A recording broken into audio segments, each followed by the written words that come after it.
Sa video na ito ay pag-usapan natin ang storya ng buhay ng ating Vice President, ang kanyang pamilya, ang kanyang political career, experiences and positions, pati na rin ang kanyang net worth at kung gaano siya katalino at katapang.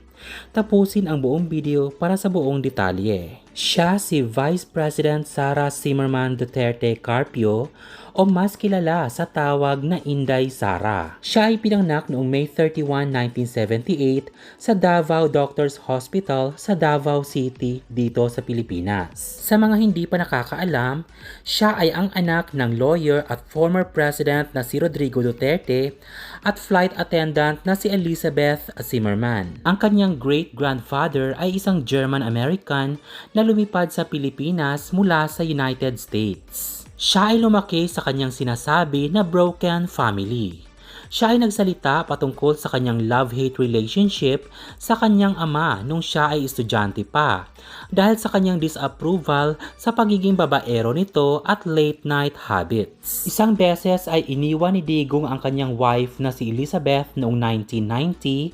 Si Sara ay nagstay kasama ang kanyang ina. At hanggang sa panahon na siya ay naging mayor, ni-consider ni Sara ang kanyang relasyon sa kanyang ama as not very close. Despite sabi ng kanyang ama, si Sara ang kanyang favorite child at naglagay ng high-value education para sa kanya at sa kanyang mga kapatid. Si VP Sara ay nakapag-aral sa San Pedro College sa major na BS Respiratory Therapy at gumraduate noong 1999. Sa kanyang inaugural speech bilang mayor ng Davao City, sinabi ni Sara na originally gusto niya maging pediatrician instead of politician. Kalaunan, siya ay kumuha ng law degree mula sa San Beda College pero lumipat sa San Sebastian College sa Recoletos, kung saan siya ay gumraduate noong May 2005. Noong 2005, si Inday Sara ay pumasa sa Philippine Bar Examination at siya ay nagtrabaho bilang court attorney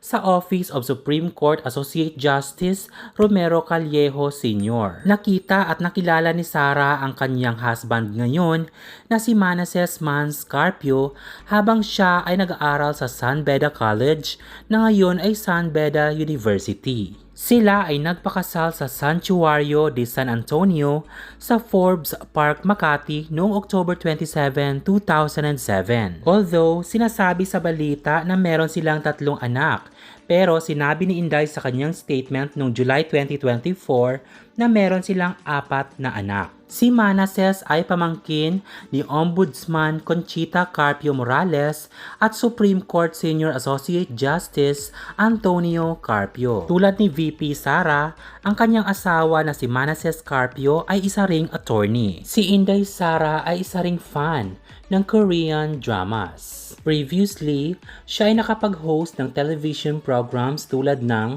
Una Kabay at Biyaheng Duterte sa GMA Davao, isang local station ng GMA Network. Ang Biyaheng Duterte ay na-expand ang kanilang airing across Mindanao sa GMA Regional TV at internationally via GMA News TV International. Noong una, sinabi ng ama ni Inday Sara na si PRRD na ayaw niyang sumali ang miyembro ng kanyang pamilya sa messy at difficult world ng politics. Pero noong 2006, sinabi ng kanyang ama na gusto niyang tumakbo si Inday Sara bilang kanyang running mate noong 2007 mayoral elections, dahilan ito sa kanyang concern para sa mga corrupt politicians na nag-take over at nanira ng kanyang legasiya. At si Inday Sara ay na-elect bilang vice mayor noong 2007. Si Inday Sara ay nag-served sa ilalim ng kanyang ama para sa isang term at siya ay nakapag-served bilang regional officer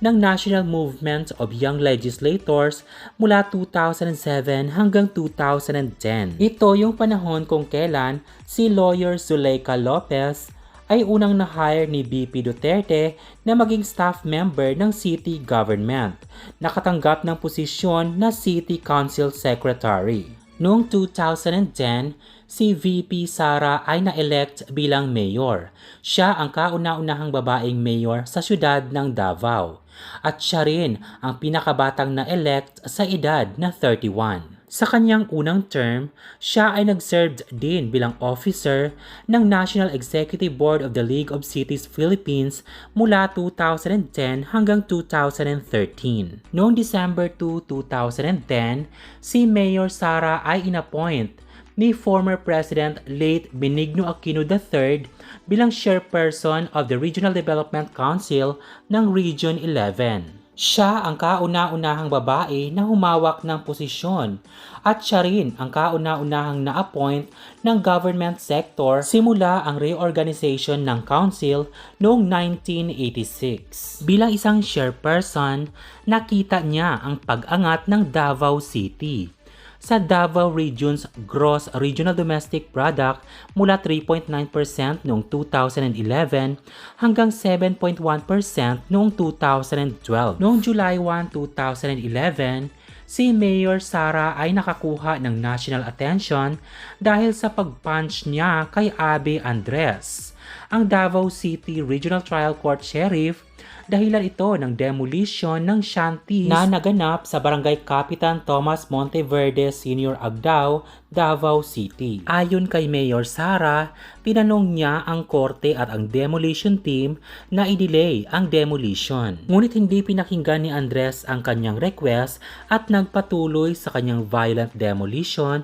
kaya naman nagalit ang mayora. Noong July 11 sa taon na yon, ang Sheriff's Confederation of the Philippines Incorporated ay nag-file ng complaint laban kay Mayor sa koneksyon sa insidente. At noong June 28, 2012, isang taon matapos ang insidente, si Mayor Sara ay nag-public apology kay Andres at sa kanyang pamilya. At noong May 2022, si Andres ay nag-openly express ng kanyang suporta para sa Marcos Duterte electoral team. Sa panahon na yon, na-promote ni Mayor Sara Duterte ang Davao City as a tourism and investment destination. Na-introduce niya ang Davao Life is Here na tagline para ma-market ang city noong 2011. Nagdesisyon si Mayor Sara Duterte na hindi ulit tumakbo sa eleksyon noong 2013 para mag-give way para sa kanyang ama na si Digong. Ni-turn down din niya ang offer ng kanyang ama na tumakbo siya para sa representative ng Davao City's 1st District. Si Inday Sara ay tumakbo ulit para sa pagkamayora sa Davao City noong 2016 elections at nanalo ulit. Ito yung panahon na siya ay nagdadalang tao para sa triplets.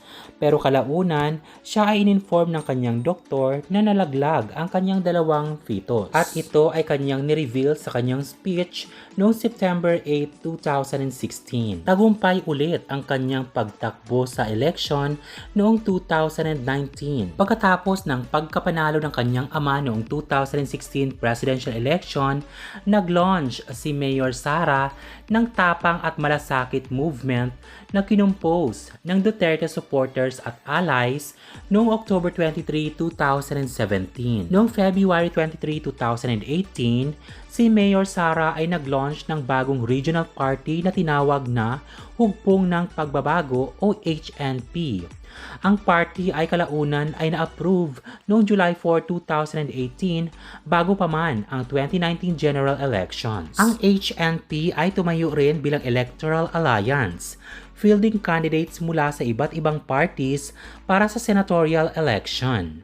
9 out of 13 senatorial candidates ang nanalo sa election. Bilang Davao City Mayor, si Inday Sara ay nakakuha ng approval rating na 93% ayon sa independent survey ng RP Mission and Development Foundation. Nalamangan pa niya ang kanyang ama sa kanyang highest approval rating nang siya ay mayor pa na 86% noong 2010 na nakakuha ng highest rating sa loob ng buong bansa. Si Mayor Sara Duterte ay na-elect bilang isa sa mga governors sa Philippine Red Cross noong 2014. Siya ay isang reserve officer din ng Armed Forces of the Philippines na may rank na colonel na nakumpirma noong March 11, 2020. Noong November 13, 2022, siya ay nag-file ng kanyang candidacy at nanalo ng 2022 Philippine Vice Presidential Election. Si Senator Amy Marcos daw ang nag-convince sa kanya na tumakbo para sa posisyon. Siya ang unang vice president na nagmula sa Davao City. Siya rin ang pinakabatang vice president na nanalo sa edad na 44. Siya ang pangatlong babae na nanalo ng vice president pagkatapos ni Gloria Arroyo at Leni Robredo. Bago ang inauguration ng kanyang posisyon bilang isang vice president noong May 11, 2022, inanunsyo ni BBM na si VP Sara ay nag-agree na sumali sa kanyang cabinet bilang Secretary of Education. Although earlier, sinabi niya na siya ay interesado na maging Secretary ng National Defense. Noong August 3, 2022, si VP Sara kasama ang Department of Transportation ay nag-launch ng libreng sakay program. Noong October 9, 2022, ang OVP ay nakipag-collab sa DepEd at Department of Health na magsimulang mag-deploy ng kalusugan food trucks. Mula July 2022 hanggang October 2023, ang Office of the Vice President ay nakapag-provide ng 1.2 billion pesos worth of medical assistance sa 107,000 beneficiaries. Sa kanyang burial assistance program, nakapagbigay ito ng 130 million pesos worth of assistance sa 23,000 families. Sa kanyang pamumuno, ang DepEd ay nag-aim din na ma-enhance ang digital infrastructure ng schools. Satellite internet ay nabigay sa 2,000 na paaralan habang 25 schools naman ang napili na mabigyan ng Starlink connections as of 2023. Dahil sa mga mabibigat na dahilan, noong June 19, 2024, nagdesisyon si VP Sara na mag-resign bilang Secretary of Education and co-Vice Chairperson ng NTF-ELCAC. Kalaunan, inanunsyo ni BBM na si Senator Sani Angara ang mag-replace kay VP Sara bilang bagong DepEd Secretary. Si VP Sara ay sumulat ng children's book na Isang Kaibigan. Na-launch ito noong November 2023. Sa kanyang proposal budget na 10 million pesos para sa distribution na 200,000 copies sa public school bilang parte ng OVP sa pagbabago campaign. Sa mga nagtatanong patungkol sa totoong nangyari sa leeg ni VP Inday Sara, noong June 12, 2024, ang peklat sa leeg ni Inday Sara ay unang napansin nang siya ay nasa Davao City at nag-attend ng Independence Day flag raising ceremony. Nang siya ay tinanong ng mga reporters for clarification, ang sagot niya ay, sinubukan nila akong igurgur pero hindi sila nagtagumpay. Noong December 2, 2024, ang impeachment complaint ay na-file ng House of Representatives laban kay VP Sara para sa 24 offenses. Kasali na dito ang kanyang pag-spend ng confidential funds. Kasali na rin ang EJK at pag-threat sa ating Pangulo at kay Romualdez. 4 na sunod-sunod na impeachment case ang inihain sa kanya ng House sa loob lamang ng isang taon kung saan maliwanag ito na bawal. Noong January 13, 2025, more than 1.5 million na mga kababayan natin na mga INC members ang pumunta sa National Rally for Peace sa Quirino Grandstand sa Manila dahil hindi sila sang-ayon sa impeachment trial laban sa Vice President. Noong February 5, 2025, si VP Sara ay na-impeach ng House of Representatives. Sa walang katapusang hearing patungkol sa confidential funds issue ni VP Sara, pilit siyang tinatanong at pinasasagot hinggil dito. Pero sobrang matapang at mautak si VP Sara dahil nga siya ay isang lawyer. Hindi nila ito kayang paikutin. Noong March 11, 2025, ang kanyang ama na si PRRD ay inaresto sa Manila base sa International Criminal Court o ICC at dinala ito sa The Hague, Netherlands. Tuwing pumupunta sa The Hague si VP Sara, palagi niyang ina-update ang mga netizens or ang mga supporters kung ano ang update at nangyari sa kanyang ama sa loob ng detention. Sa galit ng mga voters at supporters ni VP Sara sa panggigipit sa kanya sa loob ng hearing, noong Mayo pagkatapos ng midterm election, talo ang mga kumalaban sa kanya. Tulad na lamang nila Franz Castro, Estela Kimbo, Dan Fernandez, Arlene Brosas at marami pang iba. Marami naman ang mga pro-Duterte candidates na nanalo.